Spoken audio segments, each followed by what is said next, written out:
Many years ago, I came across a few lines in a book that I connected with. They were, "It's easy to judge, but you never know another person's heart, what gives them strength and what breaks them down." I have learned to listen more and speak less. The result has been eye-opening conversations and inspirational moments that I have shared with you right here.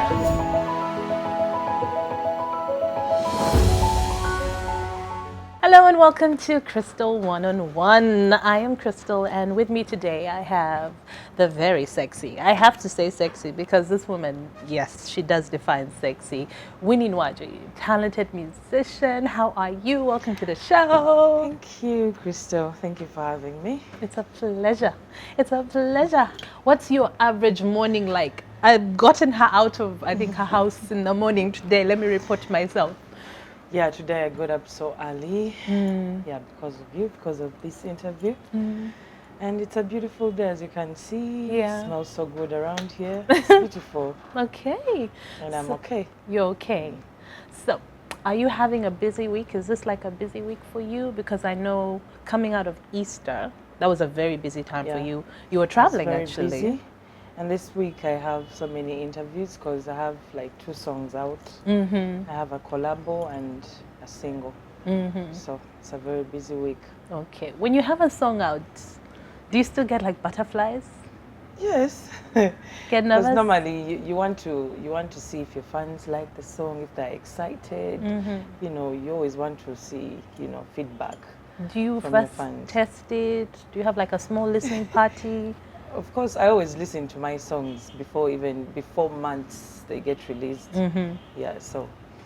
Are you that person? When- You're when I- sitting when I- there as it's being edited and everything. I say everything before you get to see. Yeah. I Okay. see the video, I listen to the songs. And when it's out, I just want to see if my fans like it. Okay. So as part of Swangs, I mean, I think that's been a very huge boost for you in your career. What is the one thing? Because there was a debate going on for the longest time about the benefits of having management and sometimes going it on your own. In your experience, how has it been having management? Okay, for me, it has been a bit simpler having a management because, at first it wasn't easy because I was by myself. And, I wasn't getting anywhere by myself. How long were you trying? Like, before joining Swangs, I was somewhere, no one knew me. And, I was just doing music in studio and going back home, listening to my music myself. So right now I have a management. And, they distribute my music. They make sure it's played on TV, on radio, and booking gigs. Some things you don't have to do by yourself, like booking. You can't be receiving all those calls. Yeah. Yeah. Because it's even hard for you to negotiate for yourself. Me personally, I can't handle. Because I look at my manager, he can receive like so many calls, like in a few minutes. He can be receiving calls from clients. So that's one thing I can't handle. I don't think I can handle. So for me, I don't think I'm not complaining being under management. Okay. Well, those are blessings. Phone calls coming And, in, gigs it's a and stable things. management, Swangs Avenue. Yeah, so Okay. I can't be complaining. I think I'm lucky to be part of it because I've always wanted to be. Okay. So when you say like before you joined Swangs, you were doing your thing, music, where were you then? Were you working? Like you had a full-time I job? wasn't working. I was home. I was hopeless, in fact. Because by then I was a single mother. I wasn't working. My daughter was at my dad's place. Okay. So I was, trying to figure out life. Yeah. Okay. I used to go to studio, back up some artists, get some money, pay rent, and all those things. So I was there, hopeless. I didn't know I would actually be part of Swangs Avenue someday. Just until I joined a music competition Coca-Cola rated next, and that's when I blew up. That's when things started to happen.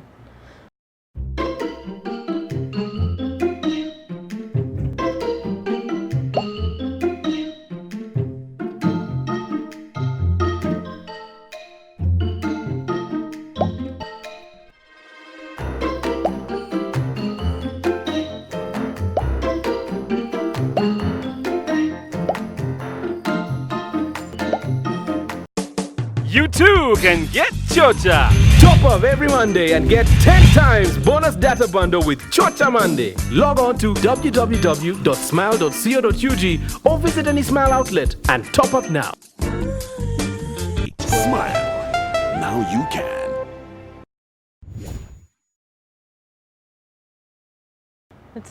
You sounded almost a bit sad when you talked about that time. And hopeless is it's a Yeah, big I was word. hopeless, you know. I was once in love. Yeah, and you know, I got pregnant for some guy, and you know, he just abandoned me. He didn't want to know. And I don't know how I did it, but I know it's God, and up to now it's been God. Because I've done this by myself up to now. I've been a single mother up to now. Nothing, no help. He just No cut help. off contact. No help. Is he in Uganda? I tried to involve my family in it. You know, I used to tell them, help me, talk to him. He needs to do this for his daughter. He needs to do this and that. But you know, let me just say the seguya. Like, you know, mtima seguya. I don't like when I say I can do something by myself. So I tried to get him to get involved in his daughter's life. But unfortunately, he didn't want to know. He just cut off communication, stopped picking my calls, started abusing me, sending me abusive messages, insulting me and all that. You refused to abort the baby, now you take care of yourself, I'm not ready, blah, blah, blah. And I was like, okay. So my friends also helped me out because they helped me forget about him. I was stupidly in love. I keep calling him, I keep, you know, getting in touch with him, trying to get him to, you know, at least calm down about the situation. But I failed. Was it your first? Was he like your first love? No, not really. Not Okay. really. But you one thought... thing I remember, I was so deep in love. That's why I felt like I should keep the baby. I thought maybe at some point he would change his mind and, you know, act like a man. But all those things didn't happen. So I had to do it my way.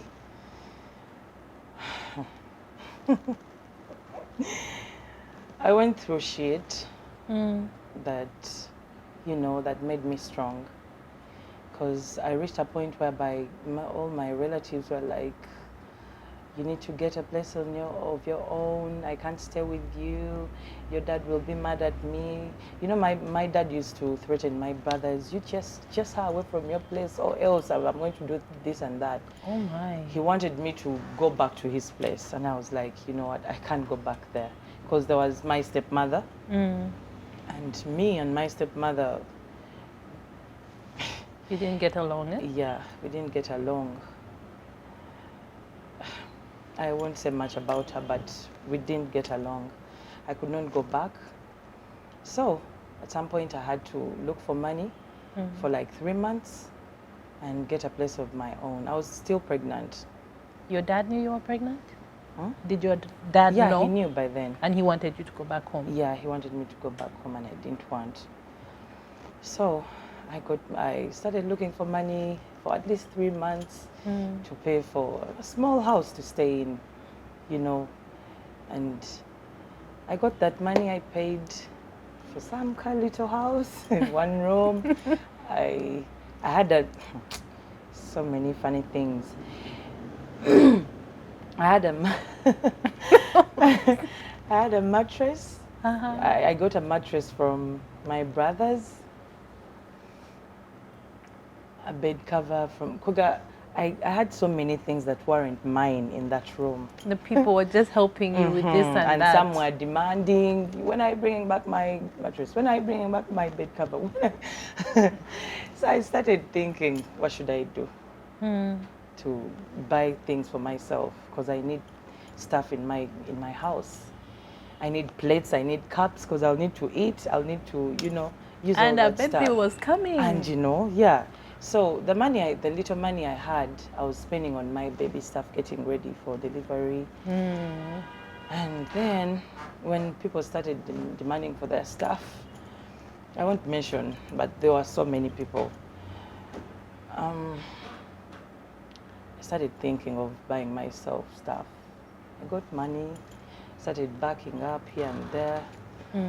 Somehow God made it happen. I got the money, I bought a mattress, I bought bed sheets, I bought a bed cover, and like 2 plates, 2 cups, 2 spoons. Yeah, I didn't bother buying a stove or anything to cook, because I was like, you know what, I'm not ready to do that right now. I'll be going to restaurants to eat. I could go to the market to buy food. These people who sell rice in the market, I would go buy rice and get something to drink and go back to my house and sit, eat, drink, sleep. So when it reached 8 months, I had to leave the place. I was like, you know what, I can't be in this house alone, because anything can happen. And my neighbors won't know, because I'll be in the house alone. So I decided to leave the house before the months were over. Where did you go? I went to my grandma's place. She's actually late. I went there. She was so good to me. I had all those moments, the good moments with her. She was so caring, but too old. She was too old. Like, we even had a maid there to take care of her like a baby. Yeah. So time reached and she passed away, but I had good moments there with her. She took care of me. She gave me a roof, And Did she manage to see her great-grandchild? Yeah, before she died. Okay. Yeah, I had the baby. The good thing, I always had money on me. Somehow. Yeah. I always had money on me, and you always have those people that just give you money.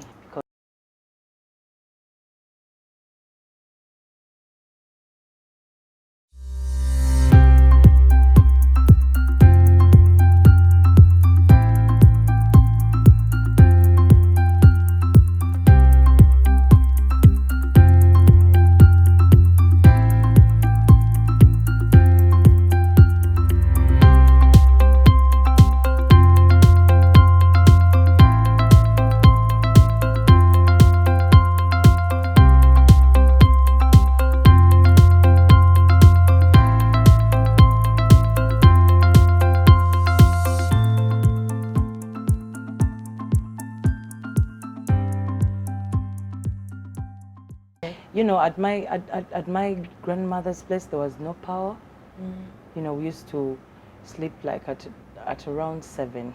We were already asleep, and I wasn't used to that life. So when I was done giving birth, I was like, so now I need to get back to town, because I can't be here. There's nothing. Where was your grandmother? Kawempe. Yeah. I was like, I can't stay here any longer. I need to go to town, find what to do, because now I have a baby, and this money is going to, disappear anytime. So time reached and I had to go back to town. I went back to Namasuba, because that's where I grew up. I went back to Namasuba, I rented somewhere, and started living life, staying with my daughter, just the 2 of us.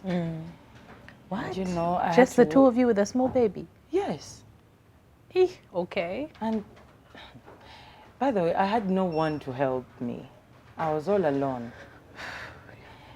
No one to wash for me, because I was just from the hospital, Did you But have I did all an those easy things for labor at myself. least? Yes. Okay. So we started staying together.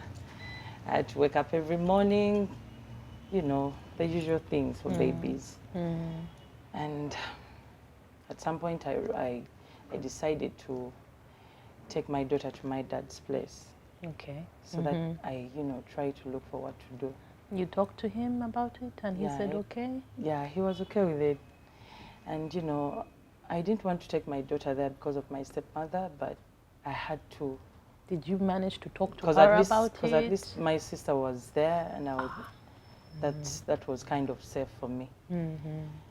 So I took her there. She was safe. I used to hear different stories. She did this and that to your daughter. She did this and that. So I didn't mind that. I was like, time is coming. I'll come and get her. Let me That must have been hard, though. Let me first set up a bit. So when I took her there, I was free to go wherever I want. I used to go, like I told you, to studios, record, backup. I was at Monster Studios. That's where Ron Banton is. And he somehow helped me out. Like, he helped me from the start, like introducing me to people. He introduced me to Chaga. I used to see so many artists come to the studio, so I met some of them there. And I got a chance to, you know, back up some of them and get some kamani. Those that didn't pay, of course, they're not even, you don't even know them. So that's how God works. He pays people back. He does. Yeah, there's some guys I backed up. And, you know, it was 50. But by then, 50 was a lot of money. And that guy refused to pay my money. And I thank God that he hasn't made it yet. Yes.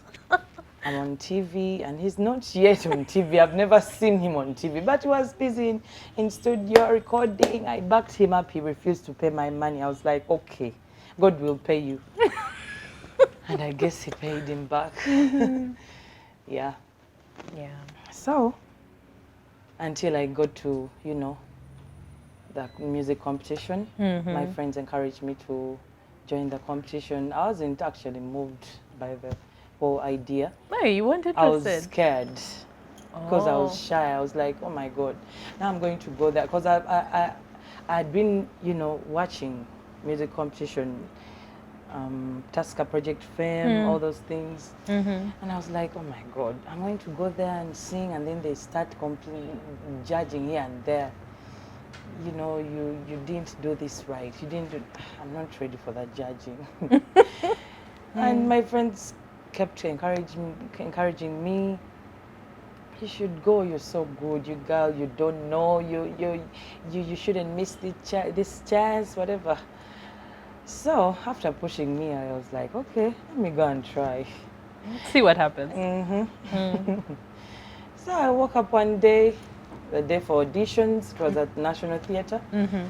I went. I was like, let me give it a try. On reaching there were so many people. People with kids, people, oh my God, there were so many people at the National Theatre. Did you almost give And I was up? like, oh my God, am I going to handle this? Am I going to wait? Because, yeah, that's Because hours you in had line. to wait almost the whole day. And I was like, oh my God, okay, let me try. So I kept dozing in that tent. I kept dozing until I got there. So they just wanted the top 20. The top, yeah. No, the top 10. Top yeah. 10. They just wanted, they first picked the top 20, and I was among. I was like, this thing is not serious. I guess I should, you know, put in more energy. And then they were picking the top 10. I was among. I was like, I'm going to the house. I was kind of scared. I was like, now we're going to the same house with all these people that I don't know. It's going to be like we are in boarding school. We're going to be sharing the same things. What are we going to be doing there, like every day? And you know, I was used to going out on a daily. Okay. I used to go out on a daily from evening till morning. Yeah, because you were I- young, you yeah, were single, I you could- were... and you know, I wasn't working. So the only thing I could do was go party and then go sleep. Party, eat, go sleep. That was me. Even my friends know me. So when someone sees me out there now, sagala beewunye, because you know, nze njagala nnyo ekidongo. Yeah, I like partying, but not all the time. These now days, you're not, busy. Yeah, I'm grown up now, and you know, I have things to do. You know, I have responsibilities. So sometimes you just have to, you know, rest. So, and those days of the auditions, that's why I was dozing all the time, because I would be up all night partying. And then you'd sleep during the day. So when they picked the top 20, they took all of them to some hotel. That's why they spent the night. I was like, me, I'm not going there. Because my mind wanted to go out. I was like, I'm not going there. So I You left wanted to them celebrate. go. I was like, you guys, I'll see you tomorrow. I gave us some excuse. I don't remember, but I gave an excuse. I was like, you know what, you guys, I can't make it because of this and that. But tomorrow, we'll meet tomorrow. They told me, okay, be here by 8, blah, blah, blah. And I was there by 8. Yeah. So, and that day, I was among the top 10. I was like, oh my God. You know, you said I your think I friends should kept get telling you serious. that you're good, you're Yeah, good. they You were didn't believe so it? happy. They were so happy. But did you Because- believe that you were good? Yeah, I started believing at the top 10. Okay. I started believing. I was like, oh my God, so I can do this. I can even get to the top. If I could get to the top 10, then, you know, you never know.